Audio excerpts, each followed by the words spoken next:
and that it was taken back, and there are accounts in the Ethiopian history of the Ark being concealed somewhere there in North Africa.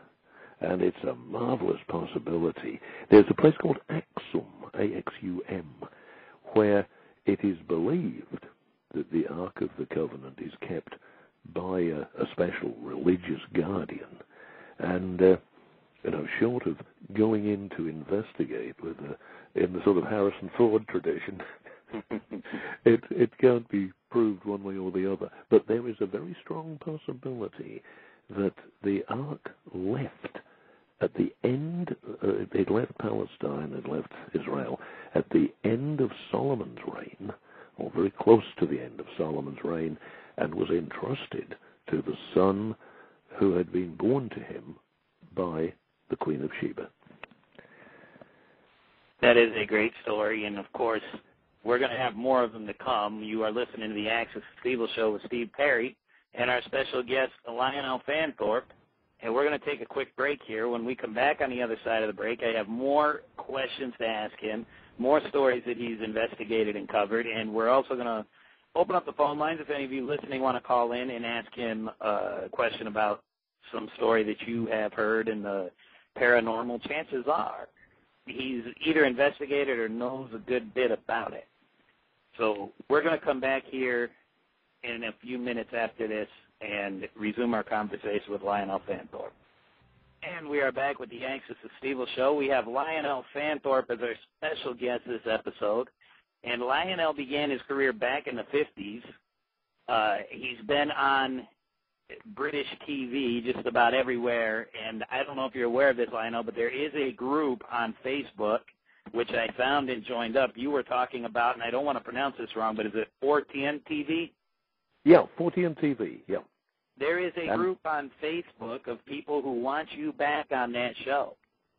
I would love to do it, and if anybody, if any sort of transmission companies are out there and they'd like me to remake 410 TV, I'd love to do it. Maybe to get around any copyright problems, because the other company who made it 10 years ago called it 410. Maybe we could have to call it Fanthorpian TV. There you go. But it would still be recognizable. That'd be great. Yes, I found that group on Facebook, and I joined it up, and you got a couple hundred members on there that are really wanting you back on there, and those who are listening know why they want him back on there. Oh, that's really kind, and nothing I'd love more than to be back with a weekly series of unsolved mysteries, because there are just so many unsolved mysteries out there, Steve, and you just think you've got to some way towards solving one of them, or maybe finding a possible solution, or at least finding a new angle on an old mystery, and another one crops up just underneath your feet. Exactly, and we're discussing a lot of these mysteries that are written. Some of them are in his book, Secrets of the World's Undiscovered Treasures. But how many books have you written, Lionel? Well, on this theme, if I go back, let's give you a quick general answer on that one, and then we'll come back on the unsolved mystery books, because I sold my first story commercially. I was a science fiction and fantasy writer, fiction stuff, back in the 1950s, and I sold the very first one in 1952, and I was with a paperback publisher called Badger Books, and we kept on doing, maybe 2 books a month I wrote for them for the next 10 years. And sometimes 1 a month, sometimes 2 a month, either science fiction or fantasy and the supernatural and horror.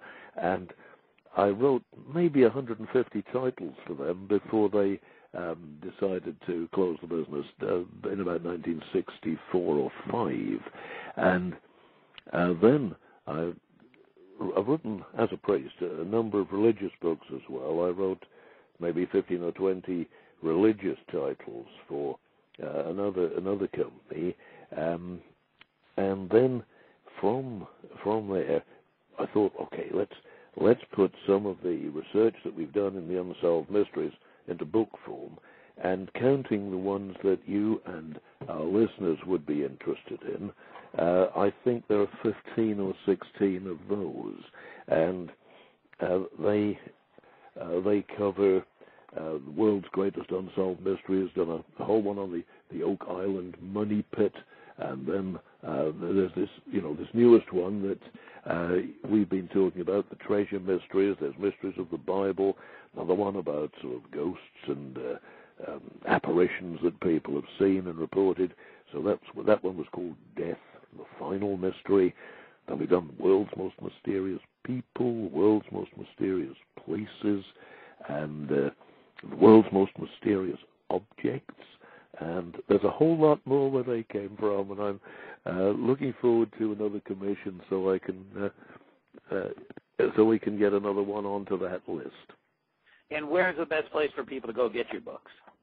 Well, they're all on Amazon if you want to get them over the internet, or on my website, which is just World Wide Web, and then Lionel Fanthorpe. It's got to have a hyphen in to make it work on the technicalities.com. So it's World Wide Web, LionelFanthorpe.com. There's a list of all the books on there, and I've got a friend who runs a shop on that website for me. My great pal Binder, who does all that, all the difficult technical stuff with PayPal and so on, and he makes it happen. And so anybody who wants to buy one through our website can get one there. But Amazon do them at wonderful cut price rates.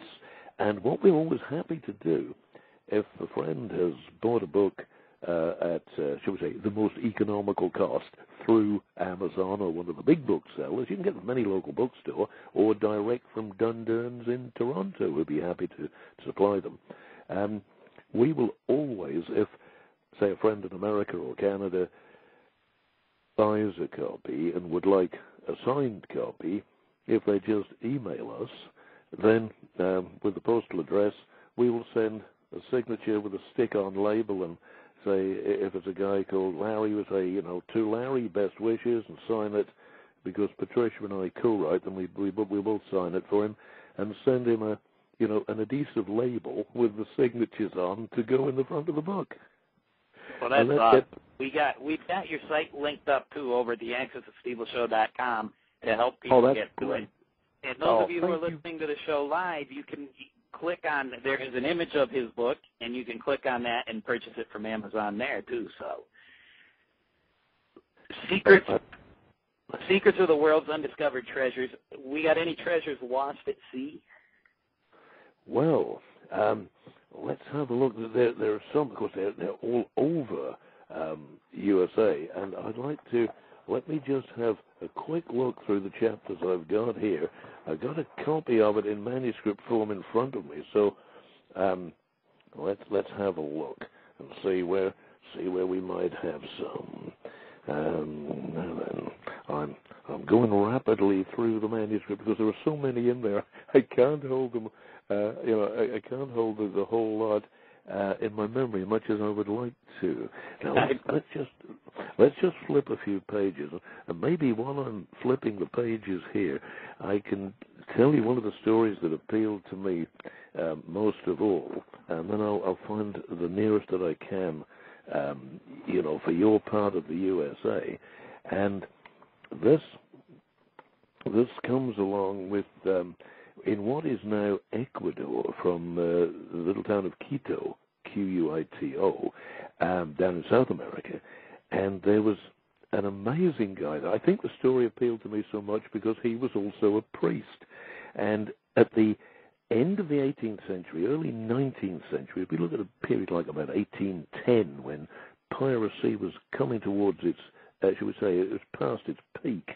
But this guy, Father Domingo Munoz, M-U-G-N-O-Z, was a very good priest, and he was also a big, strong guy with, say, an adventurous spirit underneath. And on his presbytery door one night, there's a frantic knocking and a girl crying for help. He opens the door, and the most beautiful girl, Rosita, says, "Oh, Father, save me, he's chasing me." So the guy says, "Come on in," and closes the presbytery door and stands outside looking for trouble. And her husband is chasing her because she has been caught out with a boyfriend, and husband was trying to kill her. So the priest gets rid of the angry husband, says, "Now go on your way in peace, my son. Leave it all with me. I'll sort it all out." And the girl tells him, that he's been threatening her life. And he said, "No, look, you've got to sort of stop doing this," and settle down with him. And then they said, "I'll try and make peace between you again." Anyhow, a few days later, there's another hammering on the door. It's Rosita again, and this time she's really desperate. And he says, "Is he after you again?" And she says, No, Father, it's worse than that." She says, "He came for me with a knife and we fell, and it turned, and he's dead." And he said, and we're back in the early 19th century, if a woman killed her husband then, she would be hanged. It was the, male-dominated society, and she wouldn't get justice. So Munoz said, "What am I going to do?" And after 20-odd years of celibacy, because he's just about twice her age, he suddenly falls wildly, uncontrollably in love with the beautiful Rosita. And he says, "There's only one thing we're going to do." So he takes his clerical collar off. He said, "Right, that's the end of my career as a priest. You and I are now partners. You come with me, kid, and I'll look after you." And they get through the city, which was being fought over by revolutionaries and by the authorities. So using his strength and courage, he battles his way out of the city of Quito with Rosita. They get out of the area, and then they sort of look at each other and say, "Well, what are we going to do for a living?" And it's okay. They get to the coast, and he becomes a pirate, and she sails with him.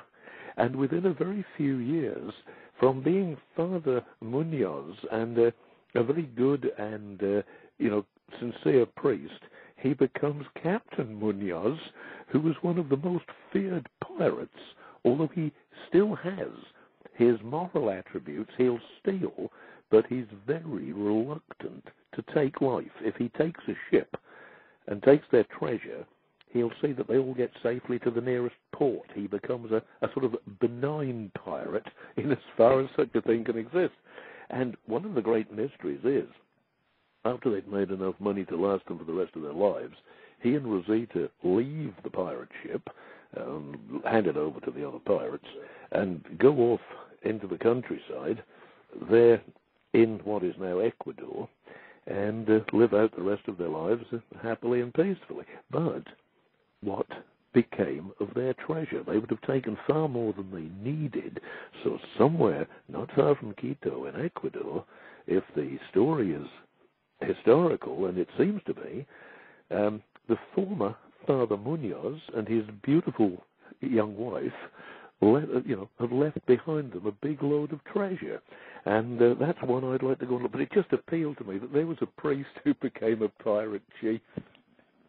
Absolutely, and what a treasure that would be to find because of the story behind it. Oh yes, yeah, it was over and above its intrinsic value. It would be absolutely amazing. Now I'm still turning pages here for our American treasures. I got a chapter here on European treasures, another chapter on European transatlantic treasure. Now, let me read you just a short extract from this about things that our listeners could maybe go and look for. One of the most valuable undiscovered treasures in the Americas is the one associated with the tragic Habsburg Emperor Maximilian I of Mexico, 1832 to 1867. He was born in Schönbrunn, Vienna, and then came across and was nominated. His tragedy started when the devious and rather unreliable Emperor Napoleon III persuaded him to accept an invitation from some Mexican royalists to become their emperor. Napoleon's main motive was that having Maximilian in power in Mexico would enable him to collect a debt of $15 million owing to France. Anyway,